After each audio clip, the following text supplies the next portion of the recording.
The chamber smelled of old starlight and older pride. That was how Zahari Voskel, third emissary of the Marani conclave, would later describe it. That particular scent of civilization so ancient they had forgotten what it felt like to be afraid.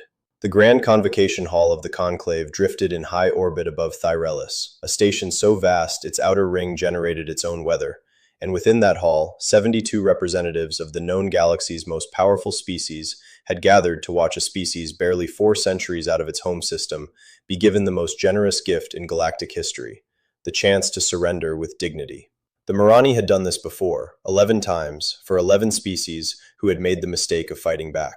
All 11 had accepted.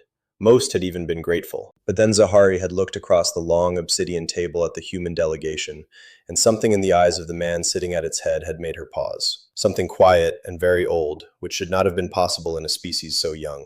His name, she had been told, was General Nathan Cole. He had said nothing yet. He had simply looked at the terms of surrender laid out before him with an expression she could not classify, and then he had asked a question that echoed through every language translation node in the room and made 23 alien diplomats go completely still. He had asked what an honorable surrender meant, not in challenge, not in defiance. He had asked it the way a surgeon might ask about a procedure they had already performed so many times that the question itself had become clinical, stripped of all emotional weight. Zahari had studied humans for 6 of their standard years before this moment. She had believed she understood them. She had been wrong in ways she was only beginning to calculate. The Marani conclave had first encountered humanity's outer colonies 14 months ago, by human reckoning. The engagement had been, from the conclave's perspective, unremarkable. A border skirmish near the Velthion Reach, in which a human patrol vessel, the UFS Crusader, had attempted to defend a mining installation against a standard Marani enforcement flotilla. The flotilla comprised 7 warships. The Crusader was one. The engagement lasted 11 minutes. The Crusader was destroyed. This was not unusual. What was unusual was the engagement data recovered afterward, which showed that in those 11 minutes, the single human vessel had inflicted 34% casualties across the flotilla, destroyed 2 warships outright, disabled a third, and forced the remaining 4 to withdraw temporarily before returning. 1 ship against 7, and it had taken 7 of them to finish the job. The conclave's military analysts had labeled this statistically improbable and recommended further investigation. Their strategic command had labeled it irrelevant and pressed forward. That was the first mistake. Over the following 8 months, the conclave had engaged human defensive forces across 17 separate systems. The pattern that emerged from those engagements was not what anyone had predicted. The Marani were, by any objective measure, technologically superior. Their weapons were more powerful, their ships were faster, their sensor networks were more precise. Their computational systems could model battle outcomes within fractional probability margins. And yet the win ratio against human forces was 3.2 to 1, meaning for every 3 conclave ships destroyed, roughly 1 human ship was lost. Against every other species in the conclave's recorded history of expansion, that ratio had never fallen below 11 to 1 in their favor.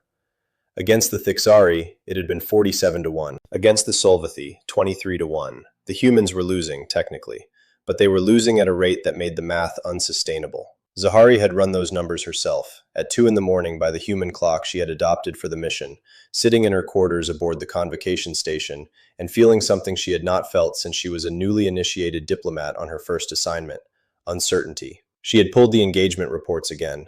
17 systems. Combined conclave losses, 312 warships, 14,000 crew.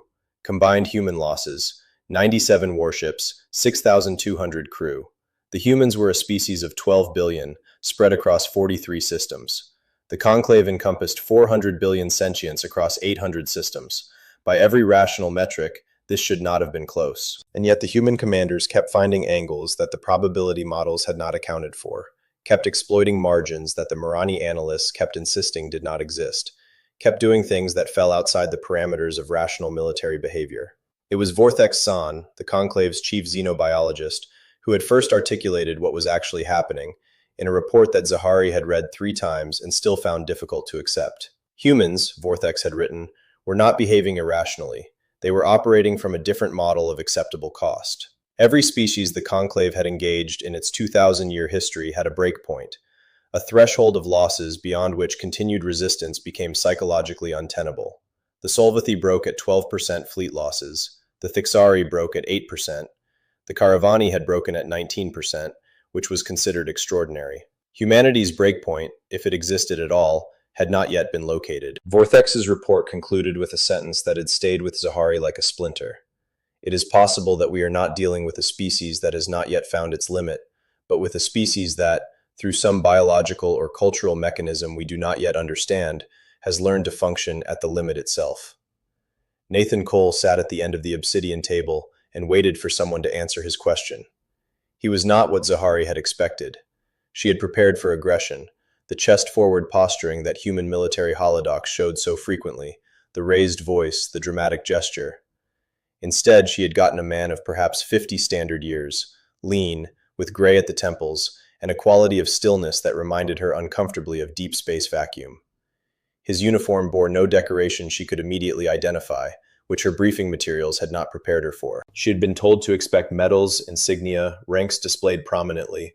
Humans, her briefings had assured her, were extraordinarily concerned with visible hierarchy. Cole wore rank pins so small she almost missed them, and nothing else. No medals, no ribbons. His two aides, a woman named Harper and a younger man whose name she had not caught, sat flanking him and also said nothing. The human delegation had not spoken a single word in the 40 minutes of conclave opening statements. Conclave speaker Arvel Doth cleared the translator nodes and addressed Cole directly.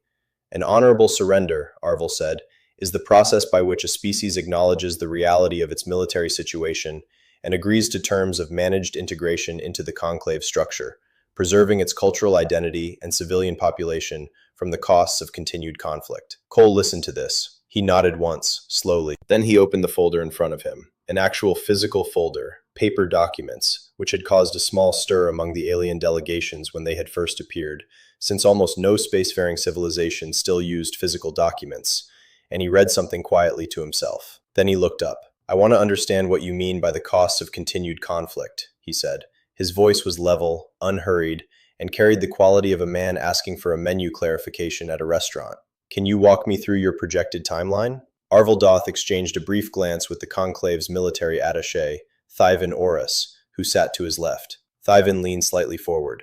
"Current modeling projects complete human military capability degradation within 14 months, assuming present engagement rates continue."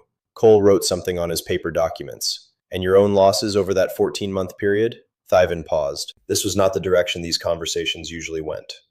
"Our modeling suggests—" "I'm asking for your number," Cole said, still not aggressive, just precise. Thyvan's facial membranes, Marani displayed stress in their secondary jaw structures, tightened almost imperceptibly. "Approximately 800 additional warships, under optimistic projections." Cole wrote something else. "And under pessimistic projections?" The membrane tightening became visible to everyone at the table. "Considerably more." Cole set down his pen. He looked at Arvel Doth. "We'll need a recess," he said. 40 minutes. And before anyone could respond, he stood, and his two aides stood with him, and they walked out. The recess lasted 37 minutes.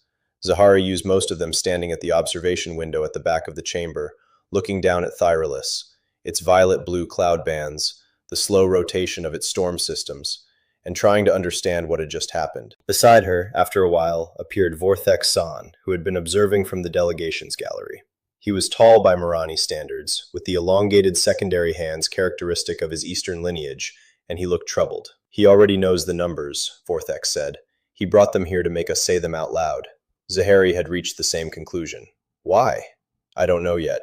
That was an answer she had never heard from Vorthex before. He was the most decorated xenobiological intelligence analyst in the conclave.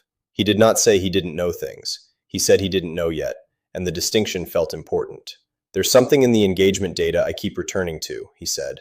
"In the last 6 months, the human casualty rate dropped by 31%, while their kill efficiency went up 44%. They are getting better, faster than any model predicted. The Crusaders' engagement was 14 months ago. They've had 14 months of operational data." He paused. "I think they've been studying us." Zahari thought about that. She thought about it while Cole and his aides returned to the chamber, Cole carrying a second physical folder this time. She thought about it while the session resumed, and while Cole laid 6 sheets of paper on the table and slid them, one by one, down the obsidian surface to the conclave's side. She thought about it while Thyvan Orus picked up the first sheet and went very still. And she was still thinking about it when Thyvan Orus, who had served in 40 years of conclave military campaigns and had personally overseen the integration of three species, looked up from the paper and said, quietly, in his own language rather than through the translator nodes, "This is not possible." Cole, who should not have understood Marani, said, "Run the numbers again." The room went silent the way vacuum goes silent, completely and all at once. The papers contained a strategic analysis, 6 pages, handwritten in precise notation, outlining the projected outcomes of continued conflict under 17 distinct engagement scenarios. It was not the scenarios themselves that had shaken Thyvan. It was that 12 of the 17 matched, within 3% margin, the Conclave's own classified strategic projections. Projections generated by computational systems humanity had no access to, using battle doctrine data that had never been shared outside the Conclave's inner command structure. Under 13 of those scenarios, human forces did not degrade to zero. They stabilized. Under 9 of them, the stabilization point occurred within 90 days. And under 4 of them, 4, the engagement ratio flipped, and the Conclave's loss rate accelerated past its own replenishment threshold. Cole had not simply studied their tactics, he had modeled their command logic. He had found the seams in a 2,000-year-old military framework that the Conclave's own analysts had never thought to examine, and he had done it in 14 months. Vortex quietly left the gallery and walked down to the chamber floor. He stood at the edge of the table. Protocol said observers did not participate in formal proceedings. Nobody stopped him. "General Cole," he said, "I need to understand how you generated this analysis." Cole looked at him for a moment. "We learned from the Crusader." Vortex didn't understand, and his expression said so. Cole set down his pen. "The Crusader was destroyed by 7 of your warships in 11 minutes. Before she went down, she sent us everything. Every sensor reading, every weapon signature, every maneuver pattern, every tactical decision your commanders made. We had 27,000 data points from an 11-minute engagement. We built a model. Then we tested it across 17 more engagements. Every time your forces acted, we updated the model." He paused. "You're very consistent." The word landed quietly. The word landed like a blade. The Marani Conclave had defeated 11 species. They had developed their tactical doctrine over 2 millennia. It was sophisticated, deep, layered with contingencies and counter-contingencies. It was also, Cole had just told them, predictable. Because consistency and predictability were, in the end, the same word. Arvel Doth recovered first. He was old and experienced, and he had not reached his position by being easy to destabilize. "General Cole," he said, "you are presenting projections. Projections are not outcomes. The Conclave's military capability remains vastly superior in absolute terms. Even in your most optimistic scenario, humanity suffers catastrophic losses." Cole nodded. "Yes, just that." Arvel waited. Cole waited. The chamber waited. "Then what are you suggesting?" Arvel finally asked. Cole reached into the second folder. He removed a single sheet. He did not slide it down the table. He held it up so the translation cameras could capture it and project it on the chamber displays. It was a map. Specifically, it was a map of 17 Conclave military installations, each marked with a precise orbital coordinate and a small notation beside it. The notation, Zahari realized after a moment, was a firing solution. Cole had plotted firing solutions against 17 Conclave installations, from positions he had not disclosed, using weapon signatures that did not appear in any human military registry the Conclave possessed. "We've had these solutions for 11 weeks, Cole said. "We haven't used them. I want you to understand that choice was deliberate." He set the paper down. "Now I'd like to talk about what honorable means to us." The silence that followed was the longest Zahari had ever sat in. She watched Thivan Oris, combat veteran, decorated strategist, a man who had told her once that he had seen everything the galaxy had to offer in the way of military threat, sit very still and look at the map and work through what it meant. 17 installations. The firing solutions were not for military targets. They were for logistics hubs, supply chain nodes, the arterial infrastructure that kept Conclave fleet operations functional across this entire sector. If those 17 targets went dark simultaneously, the Conclave's operational capacity in the Velthian reach would drop by approximately 60% overnight. And if humanity had these solutions, they had almost certainly calculated others. The map wasn't a threat. Cole had been explicit. They had chosen not to act. The map was a demonstration of what restraint looked like. That was somehow more frightening than the threat itself. Vortex sat down in an observer chair. He had his hands flat on his thighs, which in Marani body language indicated someone recalibrating under significant cognitive load. Zahari understood the feeling exactly. Everything she had prepared for this negotiation had been built on a foundation she now understood to be false. She had prepared to offer dignity to a species being gracefully defeated. She was sitting instead across from a species that had spent 14 months building a key to a lock it had chosen not to open. "What do you want?" Arvel Doth asked. The formal phrasing was gone. He was asking as one mind to another. Cole looked at the ceiling for a moment, a gesture Zahari had seen in human behavioral studies, associated with organizing complex thoughts, and then back to Arvel. "We want the mining rights in the Veltheon Reach that this started over, guaranteed in perpetuity under Conclave Charter. We want the families of everyone who died on the Crusader and the other 96 ships to receive formal Conclave recognition of their service. We want a seat at whatever table makes decisions that affect our systems." He paused. "And we want you to stop mistaking our willingness to negotiate for an inability to fight." He said this last part the way he had said everything else, without heat, without drama, in the tone of someone reading a list of reasonable requirements. Harper, his aide, slid him a small handwritten note. He read it, nodded. "One more thing. We want the engagement data from the Crusaders' final 11 minutes classified as a Conclave-protected record and returned to us. She deserves that much." The Crusader. He had come back to her at the end. An 11-minute battle that had seeded everything. The data, the model, the 14 months of quiet preparation, the 17 firing solutions waiting in the dark. The crew of that ship had died, handing humanity the blueprint for its own survival. And Cole had not mentioned them until now, when the hard work was done. Zahari felt something shift in her chest, a Marani physiological response associated with profound reevaluation of a held belief.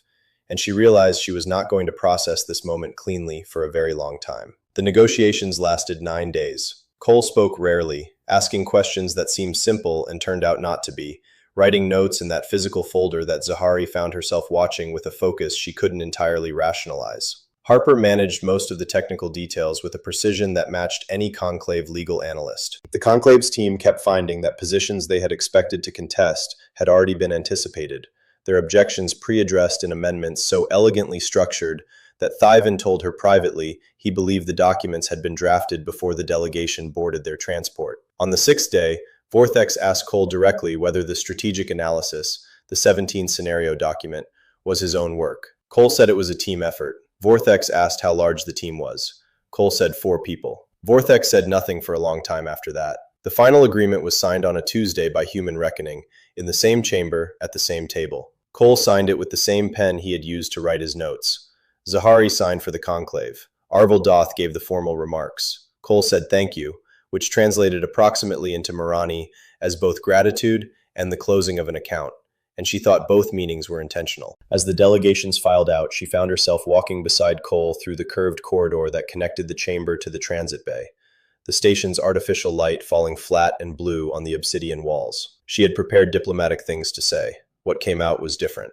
"General Cole, the Crusaders' crew, how many of them did you know personally?" He was quiet for a few steps. "All of them, eventually. You read enough names, they stop being names." She thought about that. Was it difficult? 14 months, knowing what you knew, not acting. He glanced at her sideways, a distinctly human gesture she had learned that indicated genuine consideration of a question rather than automatic answer. "Every day," he said. "That's why I wrote it down." He meant the folder. He had been carrying 14 months of calculated restraint in a physical document, handwritten, because writing it down was how he kept carrying it without it breaking him. She understood then what Vortex had been trying to articulate in the biological report. Humans did not avoid their limit. They had learned, through some combination of biology and culture and sheer stubborn iterative practice, to live right at the edge of it, and function, and write careful notes, and wait. She stopped walking. He walked another step, then stopped, turned. "I need to ask you one more question," she said, off the record. He waited. "If we had not agreed today, if this had continued, how long?" Cole looked at her for a moment with that expression she still could not fully classify. Not quite calculation, not quite grief, not quite patience, but some compound of all three that her species probably did not have a single word for. "We would have held," he said. Then he nodded once, turned, and walked toward the transit bay, the second physical folder tucked under his arm, and she watched him until the corridor curved and she could not see him anymore. Zahari Voskel stood in the corridor between the chamber and the stars for a long moment. The station hummed around her, vast and ancient, fragrant with the history of species that had forgotten fear. She thought about 11 previous surrenders, all accepted, most graceful, and she thought about the question Cole had asked at the very beginning. What does an honorable surrender mean? And she understood now that he had not been asking because he didn't know. He had been asking because he wanted to hear the conclave say it out loud in a room where the answer was being recorded. He had known, from the moment he sat down, what this meeting was. She had not. She filed her report to the conclave 7 days later. It ran to 140 pages. The final sentence read, "We should not have called it a gift. They never needed it to begin with, and they let us give it anyway, which, I now understand, is the most dangerous thing about them."